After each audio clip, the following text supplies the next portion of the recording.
kalau melihat fenomena seperti itu, Mas? Translate ini bahasa saya mudah ya. Lebih mudah, Mas. Sebenarnya nggak semua mahasiswa paham terkait politik. Dan nggak semua mahasiswa itu paham terkait otokritik. Ini LPJ-nya ada makan di burjo dan yang lainnya. Apa setidak mampu itukah seorang badan eksekutif mahasiswa tingkat universitas makan di burjo aja sampai harus dibayari universitas? Bingung menempatkan eksistensi dulu apa esensi. Kalau kita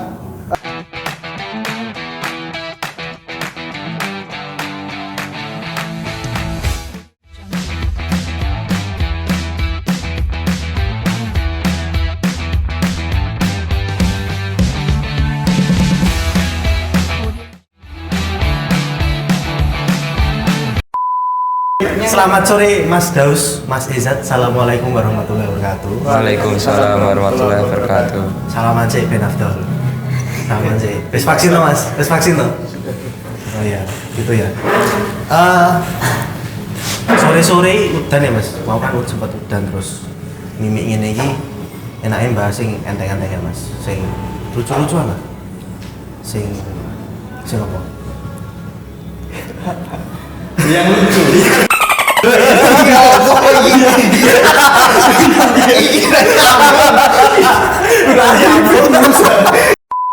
Nah, jenengan masih kuliah ya, Mas? Masih, alhamdulillah. Semester berapa sekarang, Mas? Semester 8 berarti. Semester 8. Alhamdulillah. Lancar, Mas? Apa ada sedikit hambatan? Ya lancar. Lancar, hitungannya lancar ya? Hitungannya lancar. Walaupun kemarin itu ada sedikit huru hara. Waduh, mikir ceglok. Bener. Ya bener kamu. Dikemas humor ya. Mas Umar. Oke. Lagi ngomongin kuliah lo padahal. Oh, sip. Oke, wingi-wingi yang huru hara menghambat kuliah orang ini, Mas. Guru berapa lagi? Kemarin kan sedikit apa ya, negara itu sedikit gonjang-ganjing itu berdampak ada Mas Haus? Nggak ada dampaknya. Wong aku iki wonge tipikalnya saset Mas. Ya, sudah. Yang penting ya. Iya. Nek Mas Izzat gimana kuliahnya? Aman? Aman. Mas selama masih online kan bisa tiduran. Memang bisa tiduran Sambil mikir. sambil Yang penting gitu. sambil mandi nggak, Mas? Enggak bisa. Oh, nggak bisa. Aja ditarik Mas kok enggak. Oh, iya. Kayak tuh dari ini Oh iya. gitu. K-pop kayak sopo. Mau briefingnya yang penting humor, Mas. Oh, yang penting humor. Humor kebablasan loh. Humor kebablasan. Iya. Nek sekarang ya, Mas, melihat mahasiswa sekarang itu terlihat lucu nggak sih, Mas? Dinilai dari kalau orang bilang itu tradisi intelektualnya, cara dia mengimplementasikan ke masyarakat sosial, kemudian istilah kata dia sekarang bukan lagi menjadi manusia ya, tapi menjadi robot yang sistemnya itu secara tidak langsung dibuat oleh kampus dia sendiri seperti itu, Mas. Itu gimana kalau melihat fenomena seperti itu, Mas? Translate ini bahasa saya mudah ya. Lebih mudah, Mas. Jadi melihat mahasiswa sekarang itu kok terkesan apa ya? Cuma orang yang apa ya? Kayak robot gitu, Mas. Jadi dia itu nggak bebas mau ngapain, dia nggak bebas cara pemikirannya mungkin, atau dia ya kayak robot udah tersistem dari sananya gitu. Oke. Itu gimana? Ini saya. Ya, jenengan dulu aja. Saya. Tairo Izzat. Enggak, gantian. Nanti Kita Musa dulu. Oh ya, moderatornya sampai ya. Gantian moderator. Oke. moderator. Nek dari aku ya, aku menyambungkan situ. Sebenarnya baru kemarin aku tuh lihat podcastnya siapa ya, Pak Rui Hasan dengan Pak Gita Wirawan. Sebenarnya terkait mekanisme kinerja manusia itu memang kan secara biologis atau neuroscience itu kan sudah dikembangkan bahwasannya manusia itu tipikal orang yang memang ingin persaingan. Ingin bahwasanya kita tuh ingin lebih unggul daripada manusia lain, yaitu hal-hal yang wajar saja ketika memang sekarang keadaannya seperti itu. Namun kan yang menjadi perbedaan sekarang antara dulu sama sekarang terus sebenarnya kapasitas otak nggak ada. Itu menurut Pak Rui Hasan ya. Pak Rui Hasan seorang neuroscience yang mengatakan bahwasanya dia seorang evolusionis, itu mengatakan seperti itu. Kapasitas otak nggak ada, cuman yang membedakan adalah gap antara orang yang pandai dan orang yang malas. Jadi ketika kita berbicara zaman sekarang, ya kalau kata alumni 98 ya, alumni psikologi 98 mengatakan bahwa saya mahasiswa sekarang itu kalau diajak mikir pembahasan yang agak berat sedikit, dia mengatakan ini nggak akan bisa disatukan. Karena memang kualitas dari generasi milenial, generasi Z sama generasi yang lama pun berbeda juga. Dari sisi kualitasnya sendiri, dari sisi pembahasannya pun juga sudah berbeda. Misal kita bahas terkait bahas misal kenapa minuman itu bisa kita minum. Nah, contohnya gini ya Mas. Oh iya. Contohnya gini. Oh iya itu. Nah, misal minumannya itu misal kopi. Kenapa kopi kan kalau di dunia kopi ada beberapa rasa, ada nanas, ada apel, ada apa, nah gitu. Nah mahasiswa itu saya analogikan seperti itu karena nggak semua mahasiswa itu paham. Nah tetapi kita sebagai mungkin kalau orang-orang yang menjadi pejabat publik atau tokoh publik di ranah kampus seharusnya juga memahami bahwasanya nggak semua mahasiswa paham terkait politik dan nggak semua mahasiswa itu paham terkait otokritik. Namun yang nggak disadari sama pejabat publik itu adalah, kamu mahasiswa harus mikir. Kamu mahasiswa, sebagai mahasiswa harusnya mikir. Ya itu secara idealnya ya. Tetapi kan kalau kita berbicara itu kan tergantung value-nya orang. Mungkin value-nya Mas Musa, value-nya Mas Izzat sama saya mungkin beda. Value-nya menghadapi ESG misal. Saya di Krimitor yaitu terkait student government. Value saya student government sekarang posisinya Murad Marid misal value-nya. Jadi di situ tuh yang ternilai dari sebuah student government tuh bagi saya sendiri itu nggak ada manfaatnya dalam segi kita berkembang ya. Kalau misal dari kita yang ingin memajukan student government pun mikirnya adalah mikir kelompoknya sendiri gitu. Dan ketika ada otokritik mereka selalu mendefense. Kan jarang banget ketika jangan sebut yang lain aja Mas. Jangan sebut. Kampus Zimbabwe sana aja. Oh ya oke. Di kampus Zimbabwe kan jarang yang ketika memang dikritik itu dia, saya ada kesalahan di bagian ini, bagian itu jarang sekali terjadi seperti itu. Nah ya karena itu saya rasa student government, kalau kita melulu bilang kayak student government, saya presiden mahasiswa, saya harus bertindak, bersikap, ya itu sangat lucu dan kontradiktif ketika memang ditanggung di LPJ saja, LPJ-nya carut marut.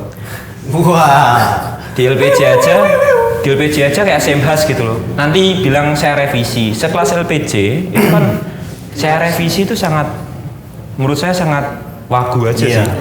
Karena bisa terletak di mana dan kalau yang saya pahami selama saya di dunia politik kampus, kalau misal pun itu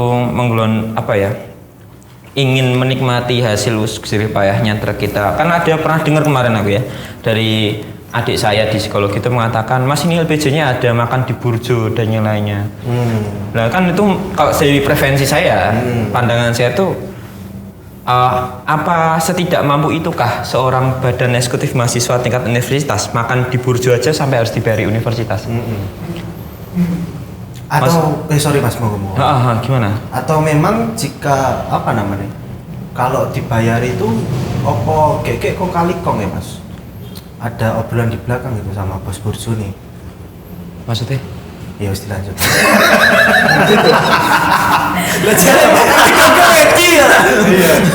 Ayo mau ngomong. Ya nggak tahu sih itu ada kemungkinan apa enggak. Tapi dari sudut pandang kacamata aku sendiri, itu aku mempertanyakan gitu loh kan, kenapa ya kita kalau ke burjo kan paling mentok-mentok 20.000 keluar lah satu kali makan. Itu udah dapat magelangan, esnya 2. Mungkin kalau rokok biar nggak kelihatan jaluan lah ya. Rokok kita jalan kocone ya. Rokok 2001 kan udah cukup 20.000. Maksudnya aku lucu ketika memang itu di burjo aja rapat harus pakai uang dari Univ gitu loh. Uang yang dimana itu notabene SPP dari Univ. Ya sangat lucu juga ketika memang berbicara SG dan mengatakan jabatannya itu terletak di saya. Apalagi kan saya tuh pernah dengar di salah satu universitas di Zimbabwe kan mengatakan di bio Instagramnya presiden mahasiswa, ketua DPMU, terus ketua organisasi ortodok. Ortodoks. Oh iya. Siap. Karena kalau bilang orto yang lain nanti nggak semprot. Nggak semprot. Ya. Dikira nggak ideologis. Nah, oh iya betul ya. Lagi zaman-zamannya Lagi ideologi zaman- memecah. Iya. Nah itu sih, itu yang menurut aku sekarang itu lebih ke eksistensi sih. Tapi nggak masalah sebenarnya, eksistensi pun juga perlu karena manusia pada dasarnya menurut Rui Hasan pun ya perlu eksistensi. Tetapi kalau dari saya pribadi memandangnya, ketika kita berani mengambil langkah A atau langkah B atau misal mengambil jabatan presiden, wakil presiden, mengambil jabatan gubernur ataupun ketua organ eksternal, yo harus tahu pasti akibatnya ini dan harus siap di LPC. Namun kan kenyataannya di SG sekarang kan baik entah BEM maupun DPM-nya kan sama-sama lucu toh. Sama-sama lucu, MPM-nya juga sama-sama lucu. Ya menurut aku kesadarannya yang nggak ada. Ya contoh, saya tuh kemarin tuh cepat dengar salah satu entah BEM atau DPM ya, entah BEM DPM itu di LPC ditolak itu yowis no, aku ya malah seneng kok LPC ku ditolak bendang cepet. Itu sekelas ketua umum itu sangat lucu mengatakan seperti itu. Apalagi melihat ya, kalau misal di sisi pandang kan ada SU sampai 2 kali. Terus di SU itu juga nggak menghasilkan apa-apa dan SI juga nggak menghasilkan apa-apa. Dan sedangkan itu banyak forum-forum di walk out kan gitu loh. Nah itu menurut aku sangat lucu ketika kita berani menyebut saya presiden mahasiswa, tetapi kita nggak berani bertanggung jawab. Wong padahal dulu, kalau nggak salah ya, dulu awalnya Senat ke BEM, itu kan ada salah satu jokesnya itu kalau nggak salah dikeluarkan sama Pak Anies Baswedan. Itu mengatakan pada Pak Soeharto sebagai satir kepada Pak Soeharto, mengatakan nggak cuma Pak Soeharto toh loh yang bisa disebut presiden, mahasiswa pun bisa disebut jadi presiden. Nah tetapi kan itu sebagai jokes dan jokes yang memang mengatakan bahwasanya semua orang itu haknya sama dan memang nggak boleh ada orang yang berkuasa lebih panjang gitu.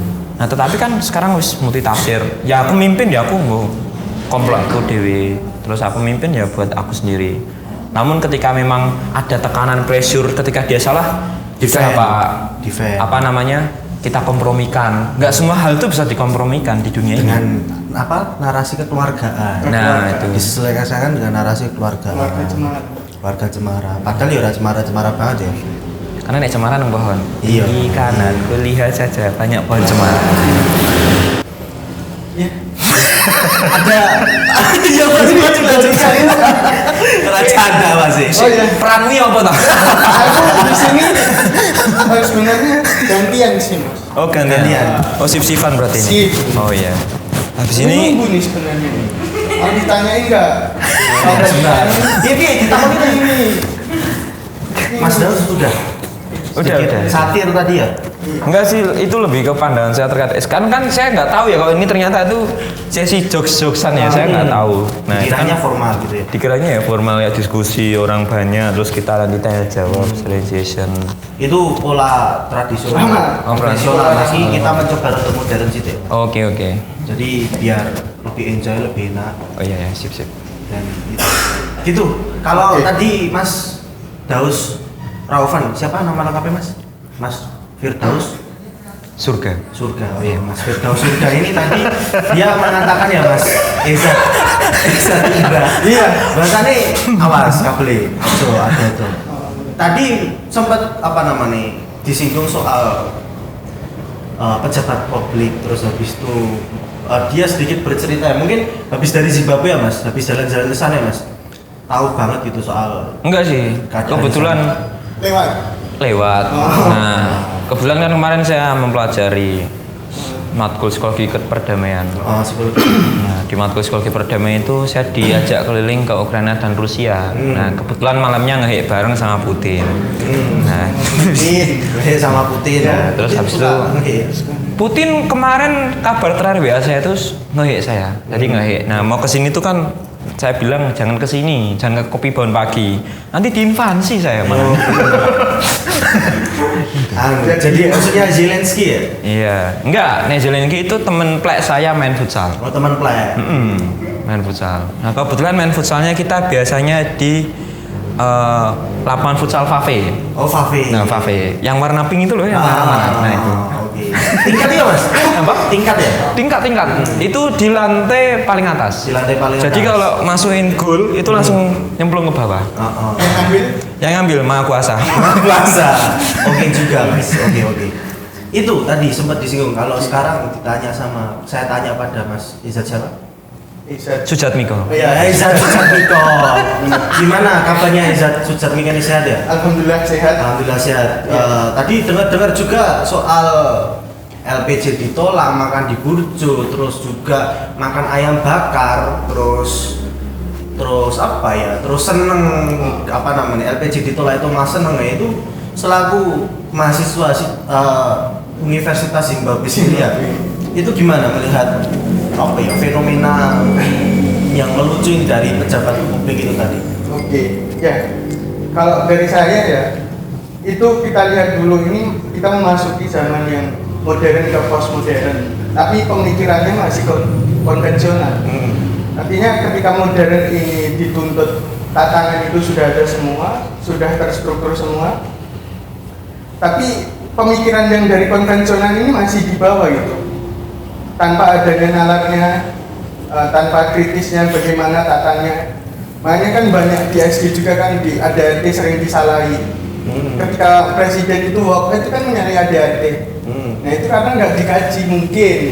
Nah karena pemikiran konvensional itu tadi dibawa ke pemikiran yang sekarang modern ke postmodern itu. Nah dari situ artinya kan terjadi ketimpangan juga. Akhirnya pola pikir dari teman-teman yang di pemerintahan mahasiswa ya katanya pemerintahan mahasiswa itu malah mewakili juga kan ya carut marut, logikanya sesat kalau saya mikirnya gitu. Sesatnya gimana Mas? Kesesatan Sujatmiko? Ya entah Google Map-nya nggak berfungsi atau gimana nggak tahu ya. Yang jelas itu yang buat degradasi juga tradisi intelektual yang harusnya itu diskusi, membaca itu kan semakin menurun juga. Itu pemikiran konvensional yang dibawa ke modern, ke postmodern, dan nggak pas juga sebenarnya. Karena ketika nanti kita masuk ke postmodern pun, kalau secara struktur itu ada namanya memasuki afklaru juga. Afklaru itu masa pencerahan. Ke masa pencerahan habis itu nanti turun lagi ke Sapari Aude ketika dapat berpikir sendiri. Nah, karena pemikiran konvensional itu dibawa, akhirnya gagal kan untuk mencapai Sapari Aude itu tadi. Mengalami kegagalan. Jadi tatanannya ya beratnya yang tadinya di zamannya 2015 misal, ADART masih benar. Aturan di organisasi itu masih benar, tapi nggak menutup kemungkinan di tahun ini, di zaman sekarang pun salah. Nah, itu yang membuat adanya degradasi dari mahasiswa yang di pemerintahan mahasiswa itu. Menurutku seperti itu. Oke, sedikit ilmiah sekali ya bahasannya. Oke, aku jadi bingung kalau ilmiah ini karena aku saya sendiri tuh mencerminkan mahasiswa Zimbabwe tadi ya, dimana nggak tahu harus ngapain, terus nggak tahu itu diolah kayak mana, tapi ngerti-ngerti kok jadi pejabat publik gitu. Padahal saya pernah dengar tuh Mas, ada statement bahasanya aku berpikir maka aku ada gitu. Nah sedangkan di sini pada kenyataannya adalah human resource-nya, SDA-nya dari Universitas Zimbabwe ini belum sampai untuk ke titik itu gitu. Nah itu sedangkan dari kiri kanan depan belakangnya itu ada banyak sekali tuntutan, harus menyukseskan ulang tahun yang sebentar lagi itu di kota ini jadi tuan rumahnya. Itu kayak terkesan jadi dioper-oper gitu sama pihak berwenang gitu. Ya itu gimana kalau menurut Mas Surga tadi? Mas Surga melihat melihat situasi adik-adik kawan-kawan yang ternyata seperti itu, sedangkan kayak student government atau kita awamnya dengar pemerintahan mahasiswa itu kayak hanya sebatas jadi permainan gitu, permainan bola gitu, oper sana oper sini, tackle sana tackle sini, teriak sana teriak sini, yang pada ujungnya adalah untuk kepentingan timnya sendiri kayak Mas Daus tadi bilang ya. Itu gimana? Oke. Kalau ngambil situ ya, dari itu saya bisa dari beberapa masukan dari beberapa alumni psikologi yang mengatakan bahwasanya di zaman sekarang itu kalau kita mau berpolitik itu harus pandai dari segi intelektual, pandai dari segi moral, pandai dari segi emosional. Saya balik lagi ke kutipannya Pak Rui Hasan. Pak Rui Hasan itu mengatakan bahwasanya ketika kita menjadi pandai secara emosional, maka kita akan lebih bahagia dalam menjalani hidup. Tetapi yang perlu kita sadari juga, kepandaian emosional itu harus disisipi dengan pandaian rasional yang lebih banyak. Karena semakin banyak kita berpengetahuan, makin gampang kita mengontrol emosi, makin gampang kita menghadapi situasi dan yang lainnya. Contoh seperti ini, kalau kita sangkut pautkan dengan student government. Student government di UMS sekarang kebanyakan kan ketika menghadapi kritikan, menghadapi satir, menghadapi judgement, menurut saya ya karena teman-teman yang menjabat masih belum memahami konotasi terkait menjadi pejabat itu seperti apa. Ini di luar konteks ya, secara dia bersikap politik menurut pandangannya siapa, nilainya siapa, itu tergantung lagi kepada pengalaman dia mempelajari politik. Tapi kalau dari sudut pandang saya, ketika kita berpolitik, apalagi di ranah kampus yang memang sekarang menjadi PR buat bersama, yaitu Indonesia peringkat kedua kalau nggak salah di malas membaca dan yang lainnya, dan PR menjadi buat bareng-bareng, dan emosional lebih dipentingkan daripada rasio. Nah, kalau saya menyimpulkan, kita ketika mau ingin menjabat harus paham juga, yaitu ada 3. Apa itu asumsi politik, pendapat politik, terus fakta politik. Nah, ini pun berkaitan dengan organisasi ya, bukan hanya terkait politik. Ketika kita berbicara sebagai pemegang pejabat publik, menurut aku pejabat publik bukan hanya gubernur, presiden ataupun wakil presiden atau kementerian, tetapi menjadi ketua-ketua di UKM termasuk pejabat publik. Karena dimanapun ketika kita menjabat pasti akan menjadikan role model atau nilai itu organisasinya itu bagus atau enggak, organisasinya itu berjalan dengan sempurna atau enggak. Misal saya ketika menjadi seorang ketua organisasi A, itu saya mencontohkan bahwasanya setiap malam saya minum, setiap malam saya nggak pernah ngajarin hal-hal baik. Berarti otomatis pandangan pertama orang ketika melihat organisasi saya adalah, lagi lo ketuanya kayak gitu. Ini adalah salah satu contoh dari sebuah asumsi publik ya, di mana orang itu memperlihatkan, menilai sesuatu itu dari luarannya dulu.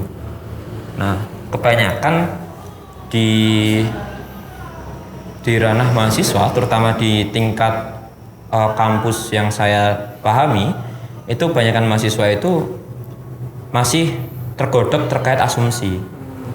Contoh waktu kala itu saya diserang oleh buzzer. Nah, pemikiran saya ketika diserang oleh buzzer, ketika saya menjadi ketua BEM di tingkat fakultas, ya saya akan menghadapinya dengan santai, karena menurut aku itu hanya sebuah asumsi yang ketika kita ajak ketemu itu pun nggak berani, kan berarti hanya sebuah asumsi, dan itu nggak bisa kita teruskan untuk dijawab, dan kita harus memakai emosional dan menguras tenaga kita. Sebagai pejabat publik harus tahu juga asumsi. Nah, salah satu contoh asumsi adalah orang yang memang mengatakan suatu organisasi tapi dia nggak di luar dan dia nggak bermain di situ. Contoh ketika dia orang yang memang nggak tahu apa-apa tetapi bisa menilai organisasi itu baik apa buruk, itu asumsi.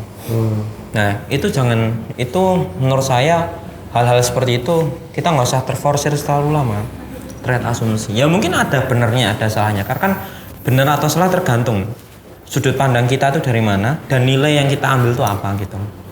Nah, terus yang kedua tuh dari pendapat politik atau pendapat publik itu yang dimana itu yang kita naungi. Di situ ada orang-orang yang kita naungi, di situ ada orang-orang yang memang dia sedikit di luar orang yang bermain politik.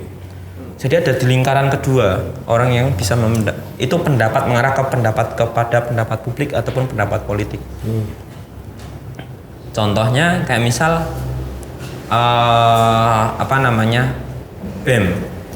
BEMU sama BEMF itu adalah mereka saling bersinergi seharusnya, saling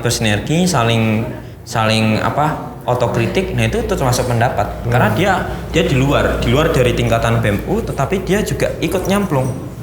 Nah yang ketiga yang harus disadari betul yaitu adalah fakta politik, yang dimana ketika kita masuk ke dalam student government, kita juga harus memahami dengan fakta politik. Nah yang harus kita pikirkan adalah fakta sama pendapat. Ini semua beda data pasti.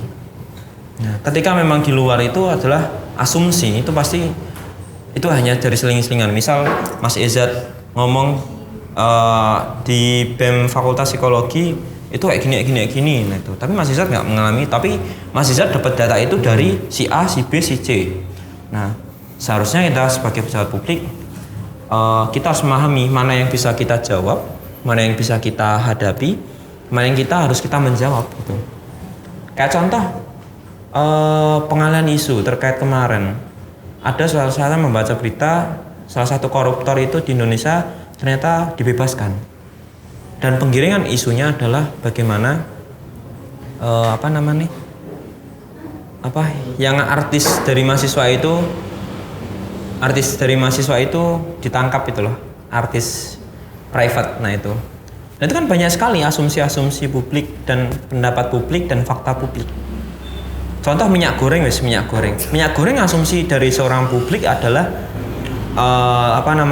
minyak goreng itu kebutuhan setiap warga negara. Pendapat publik itu adalah di mana kita sebagai wakil rakyat harus bisa menjelaskan bahwasanya ini tuh kebutuhan benar-benar. Dan fakta politiknya adalah mungkin statement dari Pak Jokowi yang dimana kalau nggak salah statementnya itu mengatakan bahwasanya minyak goreng itu harus kita paksok terus karena menjelang Ramadan dan yang lainnya. Mungkin itu sih. Nah itu harus dipahami ketika kita jadi menjabat. Namun di salah satu universitas yang saya kuliah di situ kan organisasi itu ya hanya sekedar organisasi, turun-temurun prokernya kebanyakan. Turun-turun. Ketika saya di fakultas, saya mengadakan beberapa sekolah yang ikut malah orang-orang Jogja, orang-orang luar Solo. Itu kan berarti melihat bagaimana sebenarnya mereka nggak tertarik terkait pembahasan yang memang itu dirasa sudah masuk ranahnya mahasiswa. Tetapi ketika ditanyakan, lah itu berat lah itu apa. Nah itu. Tapi kan itu kan harus kita pahami betul. Biasanya mahasiswa kan butuhnya seperti hal itu. Bukan menanyakan kamu sudah punya pacar apa belum, kamu sekarang minum kopi apa, terus apa gude cappuccino dengan gude latte lebih enak cappuccino dan yang lainnya. Kan itu kan harus ada perbedaan nilai dan pandangan loh terkait ketika teman-teman menjabat. Contoh lagi yang menurut saya itu paling ngenes itu adalah setingkat kita misalnya bicara BEM ya, karena saya pernah di BEM. Bicara BEM itu banyak sekali yang menurut aku aturan-aturan secara internal itu nggak ada. Kayak contoh BEM masuk minimal berapa semester, IP-nya berapa. Coba salah satu presiden di salah satu Zimbabwe kemarin kan kalau nggak salah IP-nya 3 tuh, IP-nya 2. Nah, 2, berapa saya lupa. Cuti nggak sih mas? Nggak tahu sih, katanya nggak cuti sih. Belum kuliah mungkin. Nggak tahu. Sejak lama belum kuliah sejak lama. Itu menurut aku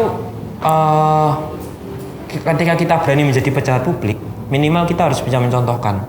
Misal kita visi misinya berprestasi, berakhlak mulia, terus ikhlas amal dan berbakti dan yang lainnya, atau yang lainnya, itu minimal kita harus bisa mencontohkan. Misal kita visi misi berprestasi, ya minimal kita sebagai pimpinan publik kita berprestasi, minimal mengikuti lomba dan juara, ataupun yang lainnya. Misal acara-acara itu bukan hanya terkait formalitas menghabiskan uang dari Pakmawa ataupun uang dari fakultas, tetapi acara itu memang menunjukkan visi misi kita itu, visi misi organisasi itu bisa sesuai dan selaras dengan apa yang kebutuhan dari masyarakat atau masyarakat umum sih. Itu sih yang menurut aku jadi catatan penting ketika kita bicara masa SG. Karena kebanyakan orang itu hanya bisa berasumsi, hanya bisa menjudge, tapi mereka nggak berani untuk masuk. Nah, tetapi ketika sudah diberi ruang, itu kebanyakan orang itu gengsi untuk masuk. Contoh waktu kala itu apa ya? Ya contoh lah. Ketika memang kita ingin belajar sekolah politik, kita ingin belajar politik seperti apa, politik kayak gimana, terus biar kita nalar kritisnya bagus. Waktu saya jadi gubernur, banyak sekali proker-proker yang saya harapkan itu bisa daya tarik untuk mahasiswa. Dengan banyaknya agenda sekolah-sekolah, banyaknya agenda-agenda yang pembicara-pembicara bukan hanya pembicara ecek-ecek. Nah, tetapi yang jadi permasalahan adalah mahasiswa lebih nggak tertarik dengan hal gitu sepertinya. Dan itu sangat saya sayangkan ketika memang kita mengadakan proker, mengadakan itu, tapi mahasiswa nggak respect dan yang lainnya. Banyak yang memang hanya kok pembahasannya berat dan yang lainnya gitu loh. Nah itu jadi evaluasi juga buat pimpinan pejabat publik. Contoh lagi, bukan membahas proker, masalah beasiswa. Masalah beasiswa waktu kemarin itu yang daftar sedikit masalah di fakultas psikologi, hanya beberapa. Tapi yang minta untuk SPP diturunkan, SPP dikenaan potongan itu banyak. Tetapi ketika daftar beasiswa sedikit. Berarti kan ada kesalahan berpikir dari kitanya sendiri sebagai mahasiswa dan kesalahan berpikir dari kita sendiri sebagai pejabat publik, bahwasanya kita harus saling bersinergi gitu. Kan kalau misalnya ada salah satu statement nggak butuh BEM ataupun DPM, tapi kan lalu yang bisa langsung ke tingkat rektorat siapa? Kan nggak semua rektorat itu mengiyakan tawaran mahasiswa, misal audiensi dan yang lainnya. Nah ketika sudah berbicara masalah itu berarti ya yang harus dibenahi ketika kita sudah masuk ke dalam lingkungan BEM ataupun DPM ataupun MPM ya, kalau di punya kita, kalau di negeri MWA kalau salah, MWA. Nah ya yang harus kita pahami betul ya, kalau kita sudah masuk ya kita harus totalitas untuk mahasiswa minimal. Tetapi bukan hanya jargon ya, karena kebanyakan kalau kita sudah hanya jargon pasti mau kita buat berbaik seapapun, terus kita agendanya besar-besar, tapi kalau mahasiswa nggak merasakan dampak secara langsung, bantuan secara langsung, itu pasti dari sisi mahasiswa sendiri pun akan nggak percaya dan nggak respect pada BEM maupun DPM gitu sih. Gitu. Menarik ya Mas Sujatmiko ya? Ya. Tadi soal banyak sekali yang disampaikan sama Mas Surga, Mas Daus, Jana, soal student government, mulai dari adanya asumsi, opini, sama fakta terkait politik itu sendiri yang ternyata di kalangan mahasiswa, di kalangan kita ini selaku mahasiswa juga kan ya, masih banyak sekali yang sih wi gorengan kok ngendi, panganan kok ngendi, kok nggak pernah ngerti wujudnya, nggak pernah ngerti rasanya gitu.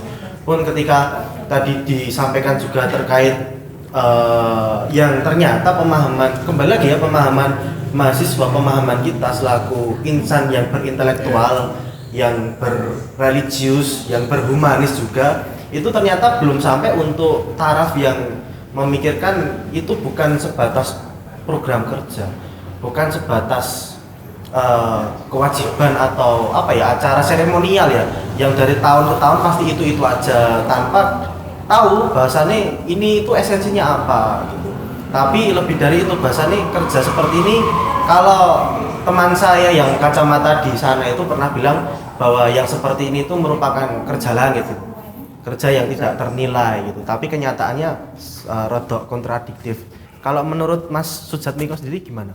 Ya, dari fenomena ini yang saya garis bawahi adanya ketimpangan rasio, penggunaan rasio dan emosional, satu. Kedua, ketimpangan antara penempatan. Kita bingung menempatkan eksistensi dulu apa esensi. Nah, ya seperti balik lagi ya apa yang saya jelaskan di awal tadi, bahwasanya era modern ini kan sudah seharusnya Sapere Aude itu tadi ya, sudah saatnya manusia itu mengagungkan dari rasio kita gitu. Kita mengagungkan rasio, kita menggunakan akal, bagaimana penempatannya itu antara rasio dan emosional itu pas gitu. Bagaimana kombinasinya itu pas.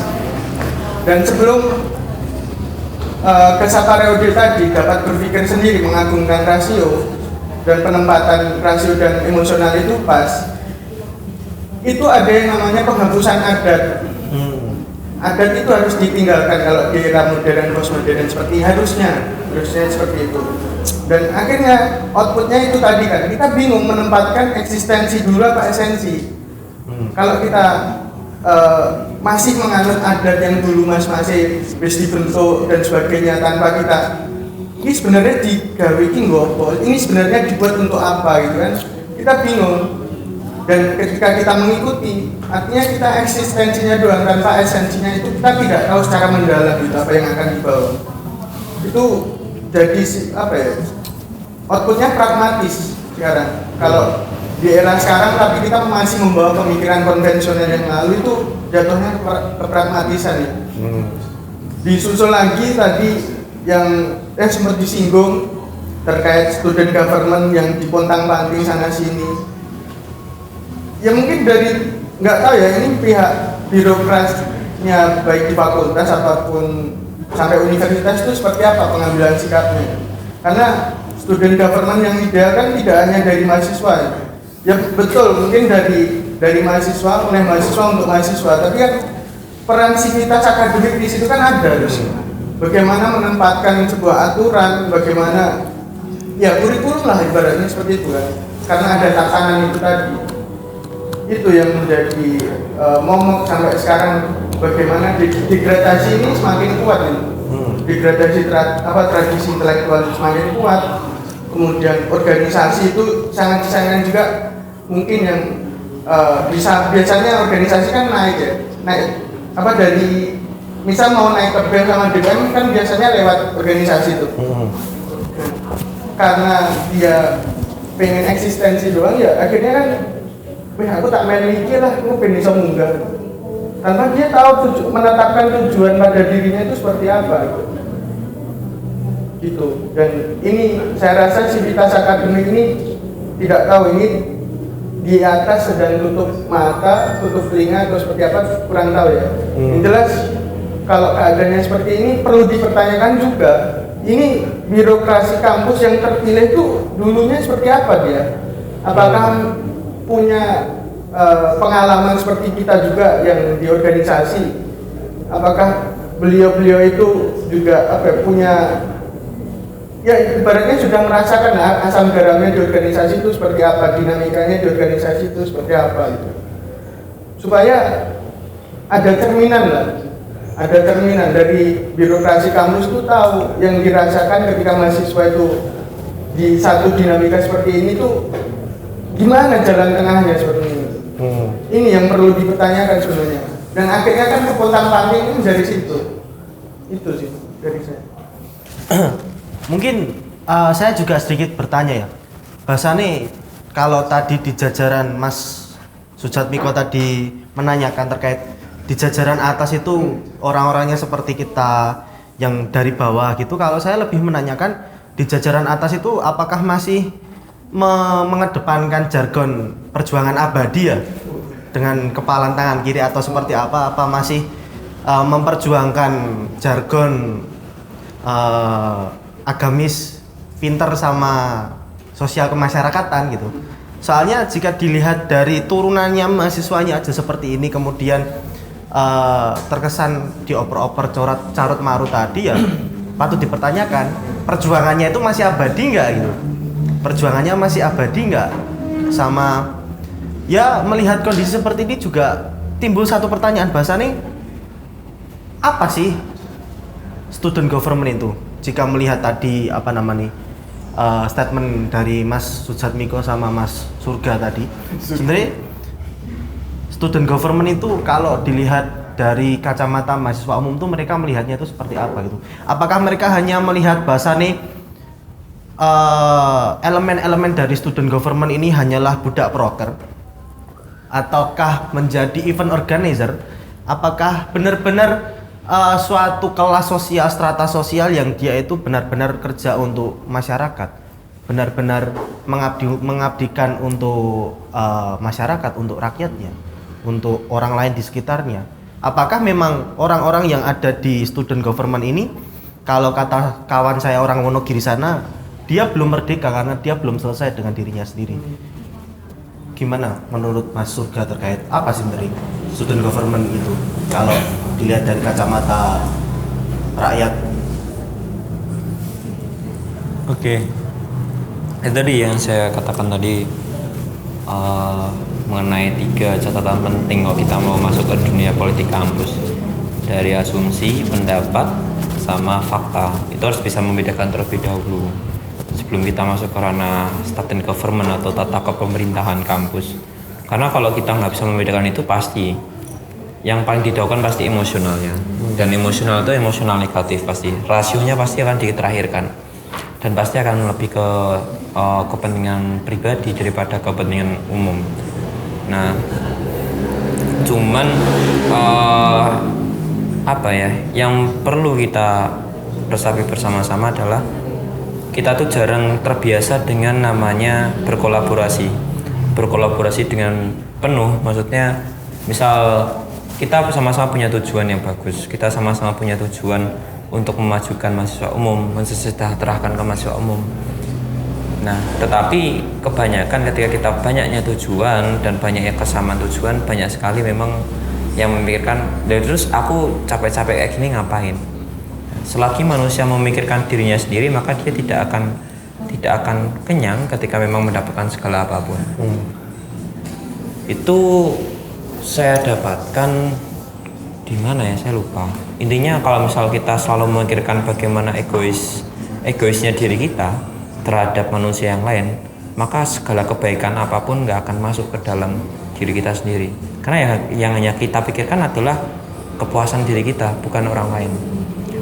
Bukan berarti ketika kita memuaskan orang lain kita merasa diinjak-injak orang lain, tetapi bagaimana kita harus saling menghargai, harus saling bersinergi dan lainnya. Karena itu tadi kita jarang terbiasa untuk berkolaborasi, tetapi lebih terbiasa untuk bersaing. Siapa yang paling bagus? Misal BEM sama DPM. BEM sama DPM itu kan harusnya walaupun check and balance itu kita harus memikirkan bagaimana anggota kita tuh harus lebih pandai daripada kita. Karena ketika kita tinggalkan, pasti mereka akan paham bahwasanya oh ketika di zaman ini menghadapi masalah ini harus kayak gini caranya, harus kayak gini caranya. Jadi sebenarnya beban moral dari sebuah pemimpin itu adalah bukan bagaimana menyelesaikan purna tugasnya, tetapi anggotanya itu masih bodoh apa enggak, anggotanya itu masih ketinggalan apa enggak. Kok sampai masih anggotanya, berarti kan beban moral sebagai pemimpin itu berarti dikatakan gagal. Tetapi bukan berarti ketika kita sudah mengajarkan terus selalu ada yang gagal, itu bukan berarti juga full kesalahan pemimpinan. Karena bisa jadi juga bahwasanya dimanapun ketika kita bicara organisasi, itu kalau saya membaca di dasar-dasar buku politik mengatakan organisasi ketika membuat suatu negara itu mengatakan harus ada aturan yang mengikat dan memaksa. Kan aturan kan memaksa mengikat. Nah, ketika memang aturan dan memaksa yang mengikat itu tidak bisa berkontribusi dan secara baik dan tidak dicontohkan oleh pejabat publik, ya mau sampai kapanpun kita nggak akan selesai permasalahan ini. Bahwasanya yang salahkan di universitas yang kita naungi adalah aturannya terlebih dahulu. Aturannya masih salah. Tapi kalau udah aturan salah, ya selama satu periode nggak ada yang mencoba untuk memperbaiki. Nah, itu kan yang menjadi salah satu faktor turun temurun. Jadi ini salah karena bulan ini salah karena ini salah karena ini. Ya karena selesai karena yang selama mimpin tuh nggak mencoba untuk menyelesaikan permasalahan satu demi persatu, tetapi malah memupuk permasalahan.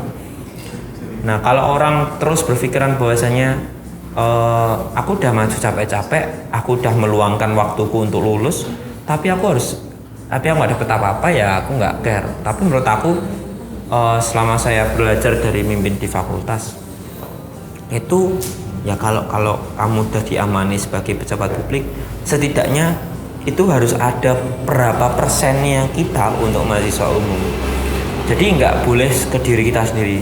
Kalau Pak Ganjar pernah mengatakan seperti ini, ketika kita jadi pejabat publik, hal yang pertama paling dikorbankan dan menurut Pak Ganjar itu sedikit menyakiti hati adalah keluarga. Selama saya jadi gubernur, keluarga saya sarang sayang saingu. Terus saya nggak pernah kumpul sama keluarga dan sampai ketika ada acara-acara penting saya nggak pernah datang. Ya karena menurut saya ketika memang kita sudah diberi amanah harus ada yang dikorbankan. Salah satunya keluarga dekat ataupun yang lainnya. Ya karena itu harus jadi nilai yang harus mumpuk. Nah, menurut saya lagi kita tuh selalu terpatok pada idealis. Nah, kalau saya selama belajar organisasi kan itu kaku. Ibarat kata organisasi itu kaku, nggak bisa kita apa-apain.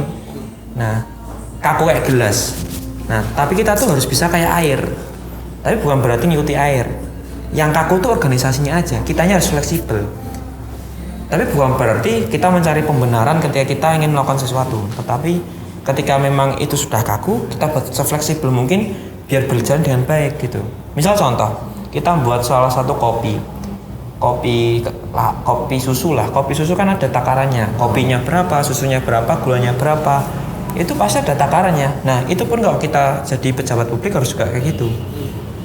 Jadi yang jangan jadi orang yang mengkakukan diri untuk organisasi. Kayak misal kita bicara di ranah univ ataupun fakultas, pasti akan ada permasalahan-permasalahan. Contoh paling banyak banget permasalahan adalah masalah uang, masalah finansial. Kita harus seperti ini, seperti itu. Ya contoh tadi LPG ada makan di burjo. Maksudnya kok segitunya ketika memang nggak segitu mampunya untuk makan di burjo cuma 15.000 ataupun yang lainnya. Tapi ya balik lagi semua orang kan punya masing-masing dan semua orang pasti punya privilege gitu kan. Punya privilege sama punya value, nilai yang memang mengantarkan dia hidup itu untuk apa, terus kenapa saya melakukan ini. Dan saya pasti paham ketika orang ingin melakukan sesuatu pasti dia sudah memikirkan akibatnya. Entah sebodoh-bodohnya seorang manusia pasti akan memikirkan akibatnya. Karena pada hakikatnya manusia itu akan mengambil pelajaran setelah tahu akibatnya. Gitu sih. Nah, tak rasa teman-teman pendengar ini kan manusia-manusia pintar ya, manusia-manusia cerdas. Jadi terkait pertanyaan sebenarnya apa itu student government bisa disimpulkan dengan kemampuannya sendiri ya, dengan analisisnya sendiri mungkin atau dengan kemampuan kognitifnya sendiri mungkin ya. Nah, kalau menurut Mas Sujatmiko ini sebenarnya student government ini apakah sesimpel sekarang ini kayak orang main bola, oper sana, oper sini, tackle sana, tackle sini, teriak sana, teriak sini, atau kalau disebutkan sama Mas Daus tadi SG itu adalah seidealisnya mahasiswa, atau enggak kayak orang-orang berjas merah ya, itu selalu mengatakan bahasanya SG itu adalah perjuangan yang abadi gitu. Kalau menurut Mas Sujatmiko sendiri gimana? Ya, beberapa hari lalu saya bertemu dengan teman dari Universitas Muhammadiyah Yordania. Ya, habis main ke Timur Tengah ya? Ya, dari teman sekali. Keren lah, dinamikanya benar-benar hidup, tidak hanya eksistensi yang saya dengar ya dari ceritanya, dari esensinya juga ada ternyata. Pertama memang kembali lagi ketidaksiapan itu tadi, kemudian belum selesai sama diri sendiri. Di Yordania sana ternyata di semester awal sampai akhir tuh literasi benar-benar dari sivitas kampus pun mensupport dengan ya entah tugas itu saja di sana ternyata mewajibkan pembuatan jurnal mulai dari semester 1 sampai akhir.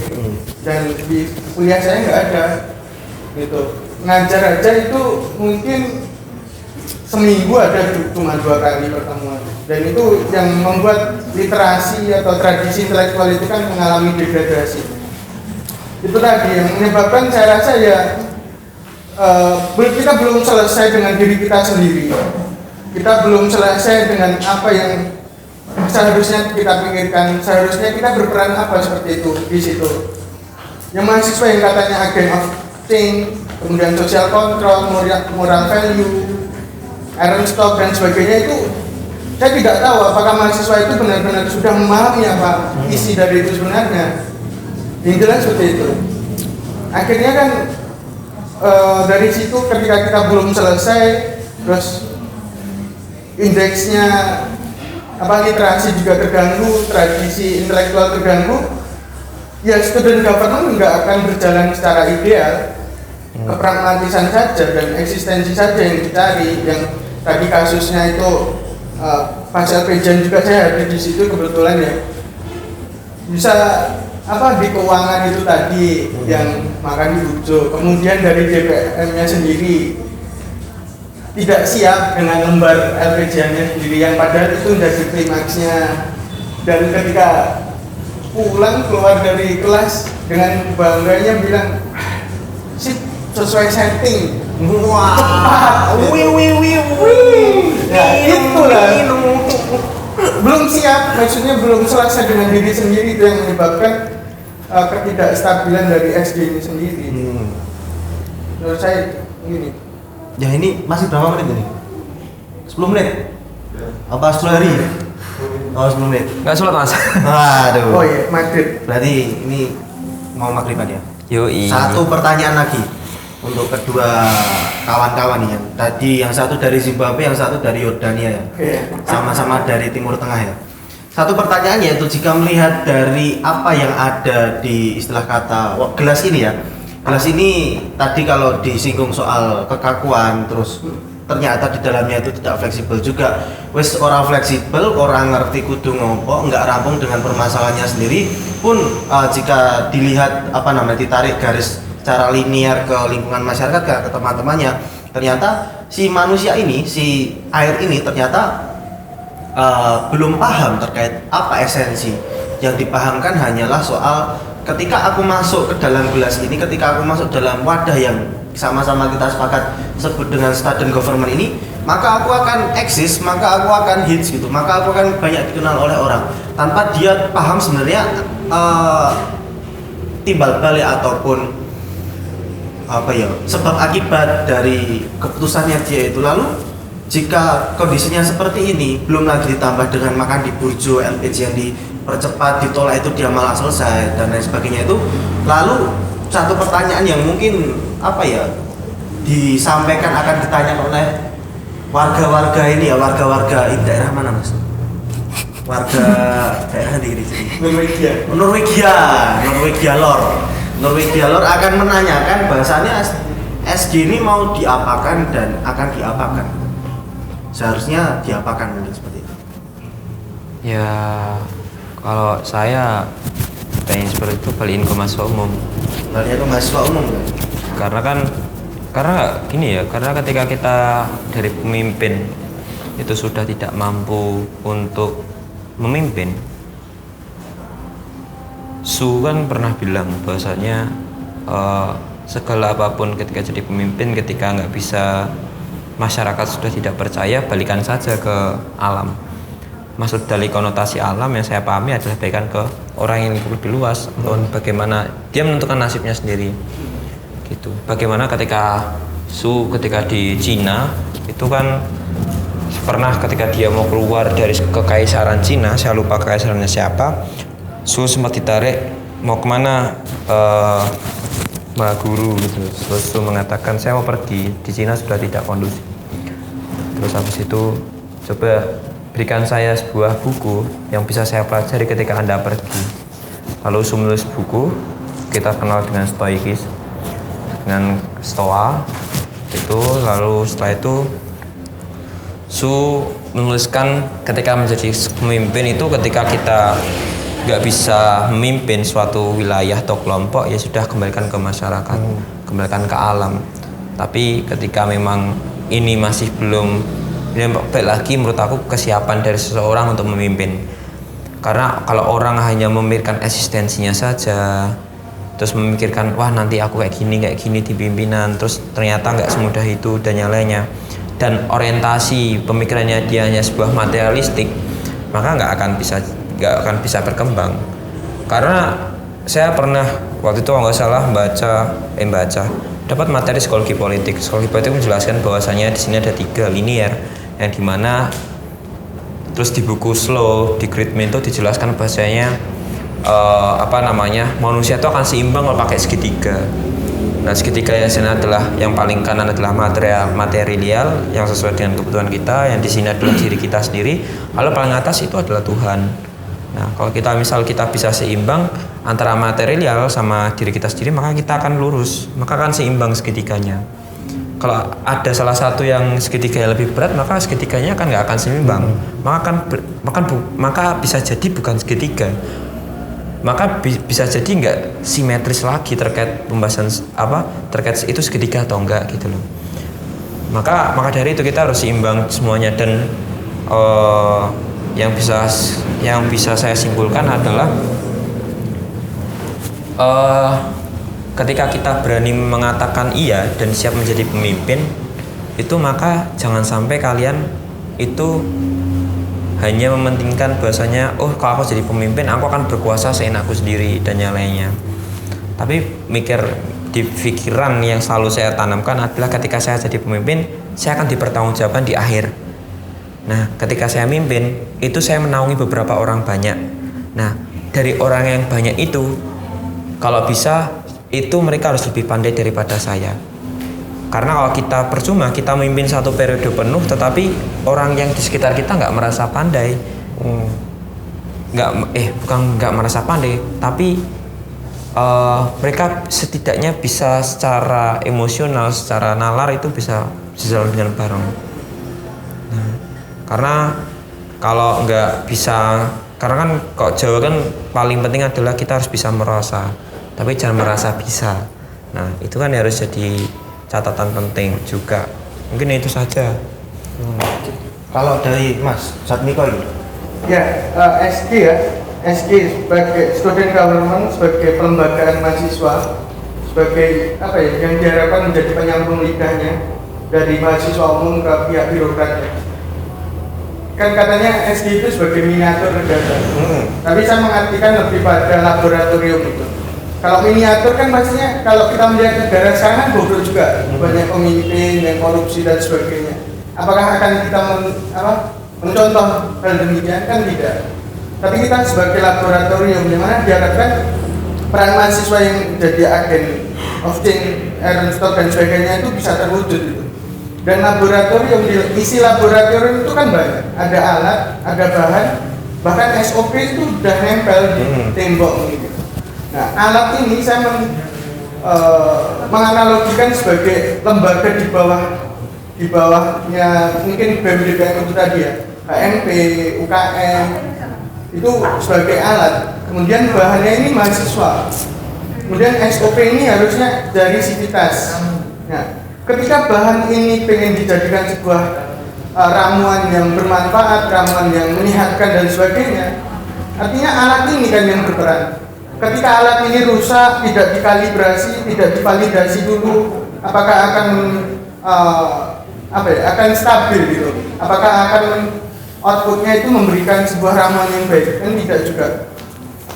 Dan SOP ini sebagai pembatasan, artinya kita ada hal yang memang harus dipatokkan atau ada aturan loh. Ada aturan yang tetap itu dari Sivitas itu sendiri. Sivitas yang berperan di sini itu laboratorium. Jadi pada intinya sebuah laboratorium itu kan timbul kolaborasi dari ketiga itu tadi. Ketika kolaborasi ini bisa kita jalin, apa yang menjadi aspirasi, apa yang menjadi pemikiran mahasiswa itu bisa tersampaikan ke birokrat, itu akan munculkan sebuah SG yang ideal. SG yang ideal itu dikatakan seperti itu. Dan bahannya itu mahasiswa umum yang tadinya pragmatis, tradisi intelektual hilang, itu diharapkan dari Ormawa, HMP, atau UKM itu tadi bisa menggodoknya di situ, supaya ketika naik di BEM-DPM itu tidak lagi jadi bahan yang mentah. BEM-DPM kan menyambung lidah. Nah, ini kondisi kosong bagaimana kita menyampaikan juga. Anehnya seperti itu, dan itu yang kenapa bobroknya SG mungkin itu ya, yang mungkin ketika rapat itu cuma di foto ini lagi LPG guys, Lagi pengen Ngevlog. kan belum matang artinya. Kita perlu pertanyakan juga organisasi di bawah BEM BKM itu seperti apa dalam mengolah bahan ini tadi.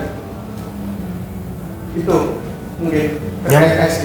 Mungkin itu sekaligus closing statement ya. Aduh, ngikuti boleh. Closing statement ya. Terkait bahasan sore kita itu terkait umat ya, terkait sekumpulan manusia yang dia itu dengan pede menyatakan bahwa saya bagian dari eksekutif dan saya bagian dari legislatif maupun saya bagian dari yudikatif sebagai penengah atau sebagai yang mengawasi antara dua ini. Nah, mungkin cukup demikian ini dulu Mas jika memang dirasa kurang nanti kita ketemu lagi di acara apa ini jenenge Hardcast. Oh, kita acara Hardcast ya. Hardcast dan jika teman-teman ingin banyak belajar soal student government, soal politik, soal urusan manusia dengan manusia, soal salah satu mukjizat yang mungkin nggak dituliskan yaitu politik, mungkin bisa merapat di kedai kopi bangun pagi seperti itu ya Mas ya, di daerah Norwegia Lor. Puerto Rico, daerah Nusuan. Alamat lengkapnya mana ini Mas? Nusuan Banjarsari. Nah, Nusuan Banjarsari, nanti teman-teman searching aja di Google Map gitu, biar nggak tersesat kayak bapak-bapak di atas ya, yang tadinya makan di Burjo itu kan Google Map-nya nggak jalan, makanya tersesat gitu. Ya mungkin cukup itu dulu. Selebihnya mohon dimaafkan ya jika ada kurangnya dari teman-teman gitu. Terus ini langsung diakhiri kopi. Ya wes gitu. Akhir kata. Wassalamualaikum warahmatullahi wabarakatuh. Waalaikumsalam warahmatullahi wabarakatuh. Salam sih. Makasih.